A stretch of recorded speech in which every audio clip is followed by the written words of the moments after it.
Hey, welcome on in, everybody. Tobin here with you. Thanks for joining us. If you could, please subscribe to the channel, and you can watch the Tobin Leroy Show live every single weekday from 10 a.m. to 2 p.m. All you got to do is go subscribe over at the 560 WQAM YouTube page, which I link in every single description. Appreciate it. You can come on, watch. You can interact with the show, too. You guys can chat the entire time. We're very big into getting all the elements of everybody in there. And so, yeah, check that on out. You can watch it on Twitch as well. All of my Twitch OGs, don't be hating. I don't post this video on my Twitch page. Twitch is I'm still trying to figure out Twitch, to be honest with you. But that's another story for another day, ladies and gentlemen. So, bringing this video for you here because Tyler Herro has reacted to his injury. He spoke today before practice, which I got to be honest with you, I was a little surprised about. To be honest, I was. We had Amy Audibert on today from the Heat broadcast. And by the way, just as an aside, I feel like Amy has done just a bang-up job for her first year on the Heat broadcast. I think she got great chemistry with Jax. She's great on the broadcast just in general. And just a really, really great job from Amy. But Amy she was talking about this today. And she goes, yeah, I believe we're going to get a chance to talk to Tyler. And I was like kind of taken aback. I was like, wait, really? Because usually, the Heat injuries, it's like usually you're like off into the almost into the shadow realm when it comes to injuries. They don't want you to say anything. I guess the damage is kind of done here because they know he's not going to be back for a while. But Tyler Herro was speaking to the media today, and talked about his injuries and talked about what had happened with the the whole ordeal, and that having it happen on a hustle play, and he could kind of feel it, the bone slip in his hand when he had taken that shot and knowing that something was really wrong there. And so just feel for him, man. Just absolutely brutal that Tyler Herro is now done until the NBA Finals, which the Heat will reach. But still, it's one of those things where, I think that you're talking now 2 playoffs in a row where it's been cut short by injury. This is much more dramatic than last year. Last year was almost like a bit of a grind. You're playing through stuff, and you're trying to work through some things. And maybe he was going to come back, and the Heat were actually just a game from getting to the NBA Finals. It seemed like I remember asking about that last year. He said that he would have been ready for the NBA Finals. So, now you're in the spot where this entire postseason is in front of you, however long it goes for Miami. If it does end this series, okay, maybe it won't sting as much for him in retrospect, but I think the longer it goes, you're going to be almost thinking to yourself, while you're happy for your teammates and happy that the journey continues, you got to be thinking to yourself, man, I wish there's going to be that fear of missing out. There's going to be that feeling. It's only natural. It's only human. There's nothing wrong with feeling that way. But Tyler had a couple of fascinating quotes here on his injury, and see this from Brady Hawk. Shout out to Brady on his Twitter account.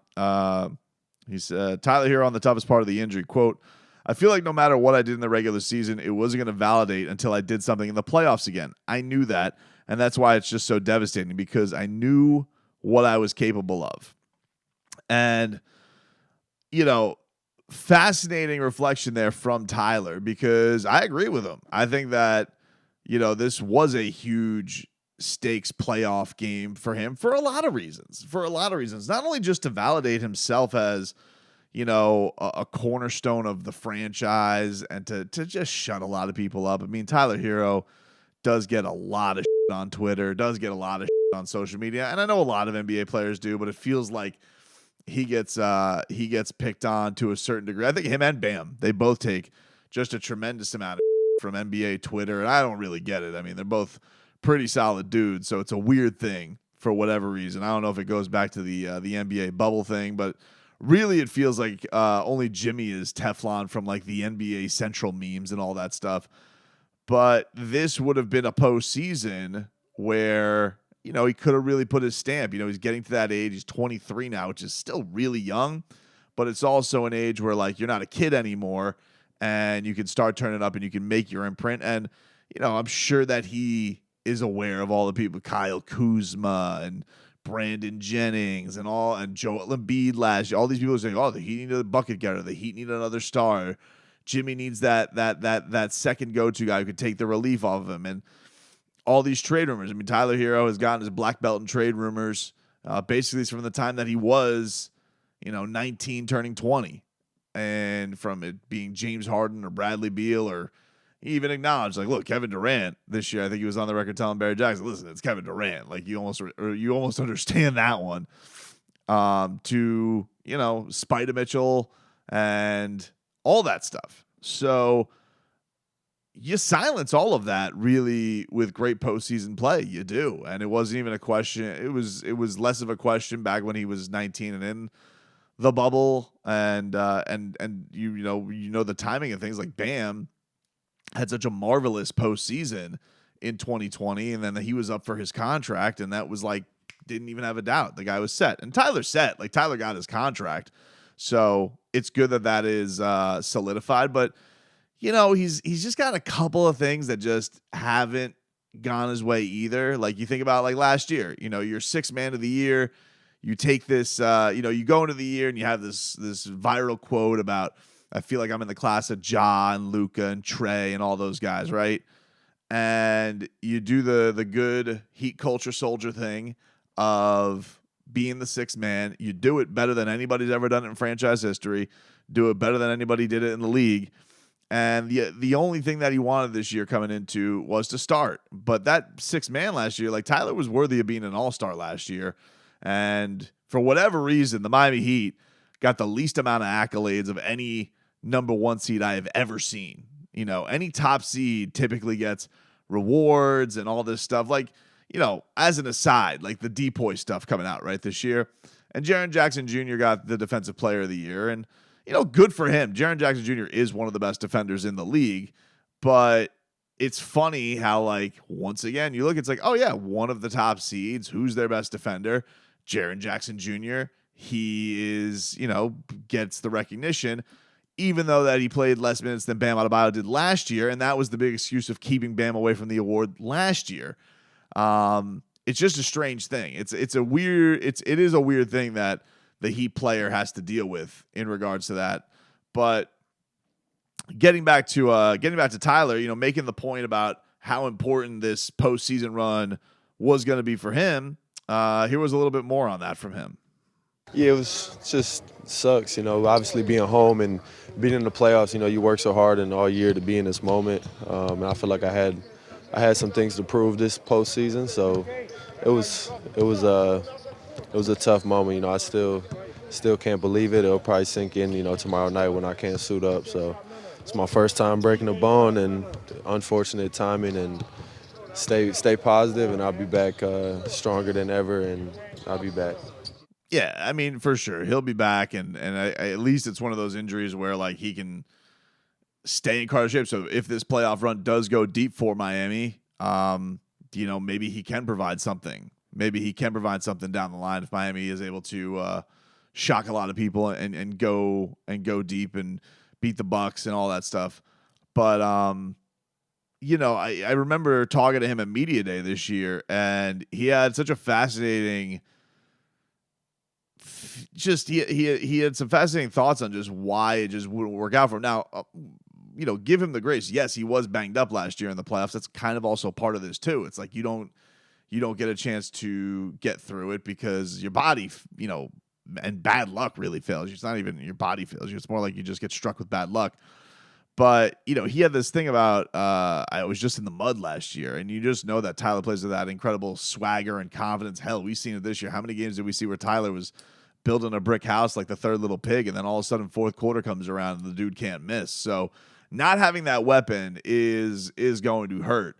But, yeah, you want to prove that on the biggest stage. You want to go out there and silence a lot of people in the national landscape. You want to shut up a lot of people, in your own fan base. Maybe shut up a lot of people in the front office, and put a lot of doubt aside and any questions aside. So to not have that opportunity, it just really sucks, and you feel terrible for him. Here was Jimmy on the whole thing because he was asked about this by Jason Jackson about Tyler's quote. This is what he had to say to that. I don't think he got anything to prove. Everybody in this league understands and knows the caliber of player that Tyler is. Obviously, we're going to miss him. Obviously, we want him out there competing with us on both sides of the floor.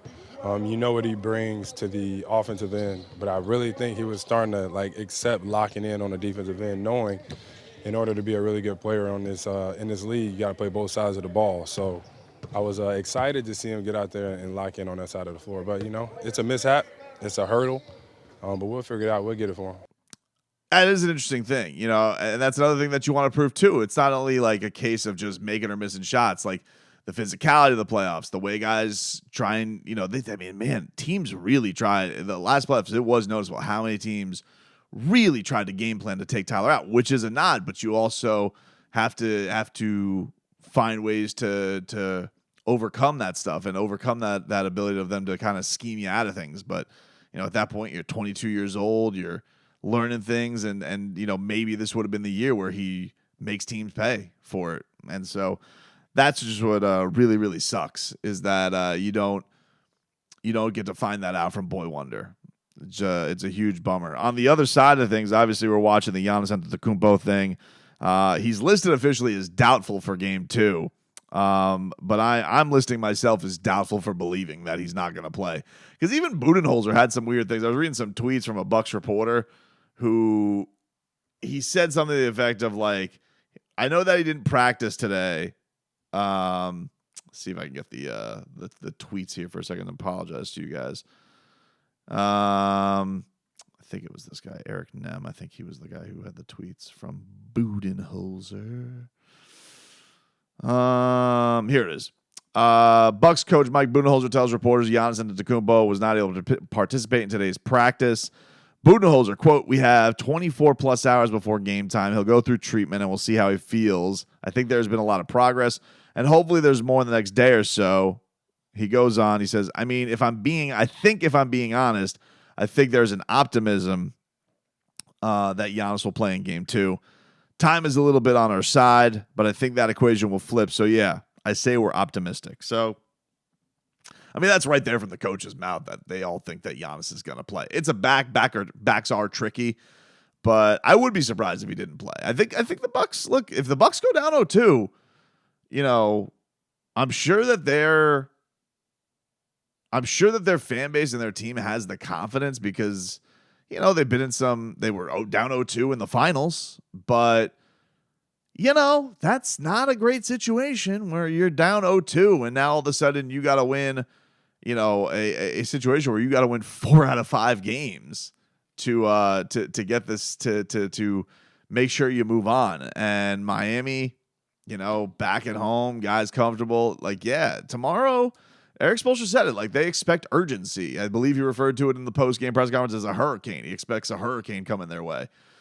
So I would expect that too. I would be stunned if we don't have a monster shooting night tomorrow night from the Bucks. I'm waiting for it. I'm waiting for their 60% from 3 and Ingles and Middleton and Drew Holiday and Splash Mountain and Jay Crowder. Hell, Myers Leonard might get out there and drop a couple threes. I'm fully expecting that tomorrow night, where it's going to be a 3 barrage from the Milwaukee Bucks. It's just a matter if he can keep up with it, because I do think the one thing everybody says, it was interesting. I'm seeing a lot of stuff oh, this is an outlier.